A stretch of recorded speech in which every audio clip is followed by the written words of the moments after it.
Welcome to Thought Leaders, featuring interviews with some of the best minds in the industry. Today's special guest is popular platform speaker and best-selling author, Tom Hegna.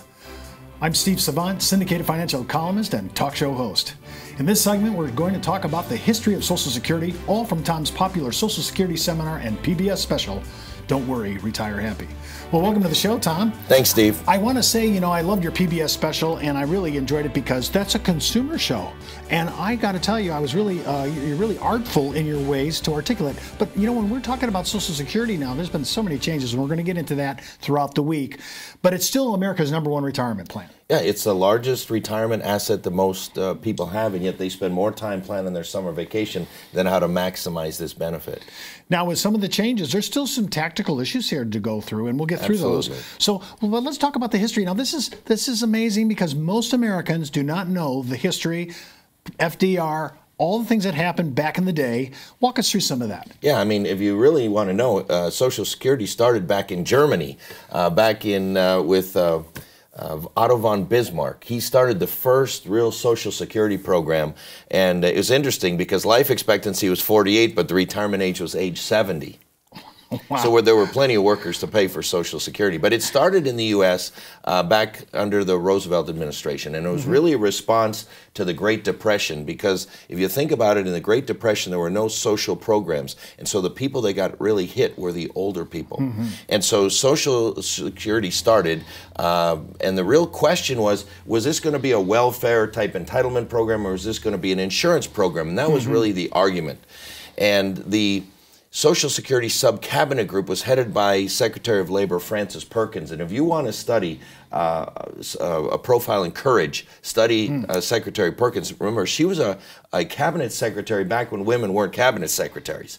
And there'd be no Social Security if it weren't for her. Now, I don't agree with all of her political status, but she pushed it through, because she not only had to push it through Congress, she had to push it through the Supreme Court, because Social Security was unconstitutional. We'll talk about that. Wow. So Roosevelt wanted a system to which citizens contributed based on earnings. He didn't want a welfare or dole type program. He wanted a program that citizens could take pride in, collecting benefits they had purchased. And he also wanted it to be self-financing, so he didn't want this to be a debt or deficit issue.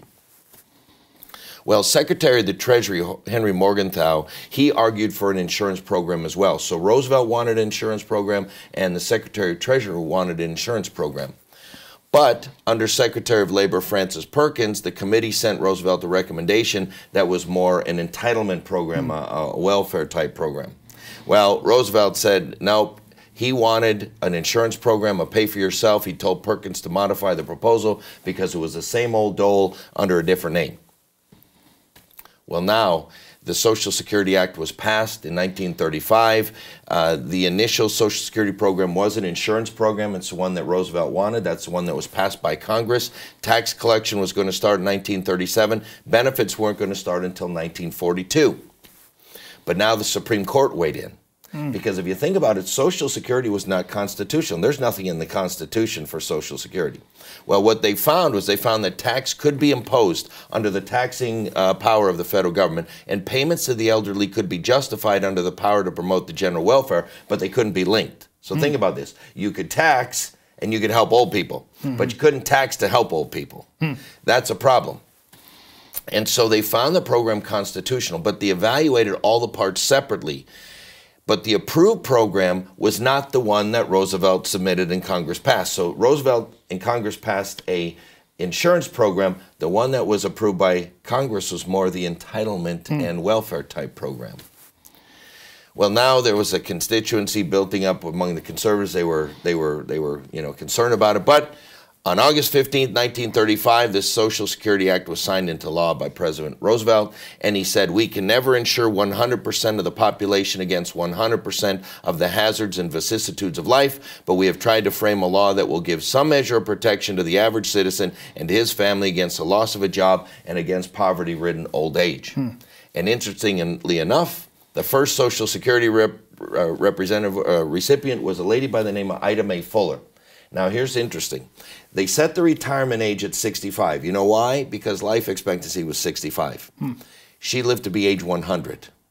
So let's look at this. She paid in a total of $24.75. All in her whole career, $24.75. Her first monthly check was $22.54, and she collected $22,888 on a total contribution of $24.75. Unbelievable. Pretty good deal. Now, yours isn't going to look that good, and neither is yours, Steve. No, unfortunately. Well, to me, this is a great understanding, because when I first heard you talk about this, I always thought Social Security was a welfare plan, but really even FDR, a Democrat, did not want that. He wanted it to be kind of an investment. You put in money, the government helps you with it. That was a contribution plan, and it was built like an annuity payout. Yes, and he wanted an account. He wanted the private accounts, like what you hear, some of the right-wing Republicans talk about private accounts. That's the way Social Security was originally started, and even in the 40s, they kept maintaining these accounts as an illusion because people thought they were paying into their accounts. Unbelievable. For more information on the history of Social Security and how you can position yourself as a retirement resource to your clients and prospects, just click on the landing page address in the video description. We'll be right back with more from Tom Hagner. A solid web presence has never been more important to the success of your business. Introducing Agent Website Creator, provided by CreativeOne. Through Agent Website Creator, you can create your own personalized website and have it up and running easily with zero knowledge of programming. Choose from several designs with easy drag and drop customization. Get proven lead generation offers, professionally written articles, and helpful financial calculators. Plus, the ability to embed videos, integrate your social media, and more. Update your website anytime and show the world within minutes. The best part? It's hosted for free. To learn more about Agent Website Creator, call your CreativeOne sales team at 800-992-2642 or visit us online at creativeone.com. Today we're talking more about the whole issue of the future of Social Security, and I'm really surprised because everybody's talking about its death knell and it's going to go away, but you have a whole different take on this. Tell me why you see this differently and give us a little insight of what's happening. Yeah, well, I think Social Security is going to be a relatively easy fix. It's Medicare and Medicaid that's the real problem. So let's kind of get into where Social Security is going and some of that. So where does the money come for the benefits? Well, 81.9% from employer and employee contributions, 15% from the interest on the reserves, and 3.1% from income tax on Social Security benefits. I always thought that would be higher because a lot of people are paying tax on their Social Security benefits. But you pay 6.2% for Social Security. Both the employer and the employee contribute 6.2% up to $118,500, and that's not going to change for 2016. And then you each pay for 1.45 for Medicare hospital insurance. So self-employed, you're picking up both sides of that equation. Picking up both sides. Okay, yeah, that's over 13%. And so a generation contributes to a fund, the fund earns interest, and a generation begins to collect from the fund when it retires, not before. You collect taxes from the current working generation. You use them immediately to pay benefits to the current retired generation, and the same approach continues for each generation. So there's no fund sitting No. in. There's And no everybody sideline. thinks they paid into Social Security and that's my money. That's not your money. Your money that you paid into Social Security went to pay for your parents' Social Security. You have no money in there, and that's what's interesting because people still think they do. And this works fine as long as the working population is large in comparison with the retired population, or if the working population is growing. And it grew with the baby boomers, and it grew with the women entering the workforce. So think about that. Those were two major things. Baby boomers and the women entering the workforce significantly increase the number of people working. This could be one of the reasons why immigration could be a major play for us. I'm going to get there. Okay. So the but now the baby boom generation is getting older. They're living longer, and the ratio of workers to retirees is dropping significantly and will continue to drop. So Steve, back in the day, there were 42 workers for every person on Social Security. It's down below 3. And when you retire, Steve, it's going to get down to about 2.1. But let me come back to this because you mentioned something. This chart is telling me one of two things has to happen. Either women need to have more babies or we need more immigration. That's what this chart is telling me. There are not enough young people to pay for Social Security. So think about it. If there's 2 point some workers, how many kids do you have? Most people have 2 kids. Well, 2 kids will pay for your Social Security, but what about your spouse? You really need about 4 kids to at least break even in this deal, and people aren't having 4 kids. Well, I just want you to know, Tom and I have already done our duty on that. Yes, I've got 4 and you've got 4. So here we go. So this ratio is going to continue to drop. Well, in 1983, Social Security was in a bad place, kind of what it is now. And Republican Ronald Reagan and Democrat Tip O'Neill got together. And together, instead of the Republicans and Democrats trying to fix it, you have to fix this together. Together, they fixed Social Security for about 30 or 40 years, and they did. And they introduced the gradual increase in the normal retirement age from age 65 to 67. They increased the early retirement penalty from 20 to 25%. They introduced partial funding, and as a result, the program was at least building a surplus. It's really not anymore now. It's right at break even, and it's starting to go into deficit. So, but that fixed it for at least an entire generation. So here's the deal about these Social Security reserves. Everybody says there's a Social Security trust fund.